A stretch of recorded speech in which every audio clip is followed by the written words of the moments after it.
We continue our reading of God's Dream for You, The Chosen, a morning devotional by author Dwight K. Nelson. Today's reading, September 8. The Kingdom Advances Among Friends, Part 1. Then those who gladly received his word were baptized, and that day about 3,000 souls were added to them. Acts 2:41. Their picture went global thanks to internet. Born identical twins and 12 weeks premature in Worcester, Massachusetts, the tiny sisters, Kyrie and Brielle Jackson, barely weighed 2 pounds each. Kyrie quickly began gaining weight, but little Brielle had breathing and heart rate problems. Her blood oxygen level low, her weight gain very slow. Then suddenly, 4 weeks into her journey, Brielle began gasping for air, her tiny face and stick arms turning bluish gray, her heart rate shooting high and dangerous hiccups putting her body under stress. Neonatal intensive care unit nurse Gail Kasparian desperately tried to stabilize her, but to no avail.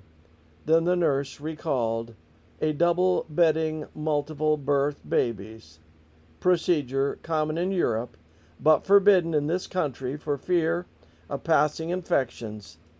Kasparian scooped up Brielle and placed her in the incubator beside Sister Kyrie, and according to news reports, in that very moment, Brielle's oxygen levels suddenly soared, her breathing became less labored, her crying stopped, and a normal pinkish complexion spread.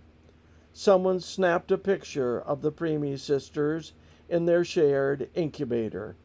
Life magazine and Reader's Digest picked it up, and it is all over the internet today. So famous did this photo become, in fact, that the parents of these twin sisters had to get an unlisted phone number. The twins are doing fine today. The picture? Lying on their tummies side by side in the incubator and sound asleep. Kyrie has her little arm draped around the shoulders of Brielle. Tiny friends in repose. They call the picture the rescuing hug. Many people end the story of Pentecost with that glorious baptism of 3,000, but the story goes on, for there is a rescuing hug depicted in what follows that clearly is vitally essential for the newborns. And they, the spiritual newborns, continued steadfastly in fellowship. Acts 2:42. The rescuing hug is in the Greek word koinonia, for fellowship or warm relational interaction. Isn't that amazing? Vital in God's salvation strategy is the power of arm around the shoulders friendship. My friend Ruthie Jacobson, in her delightful book Bridges 101, is absolutely right. The kingdom advances among friends.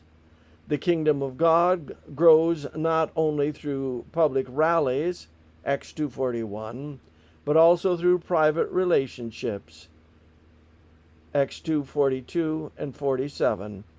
And that's why the mission of the chosen is to make new friends for Jesus.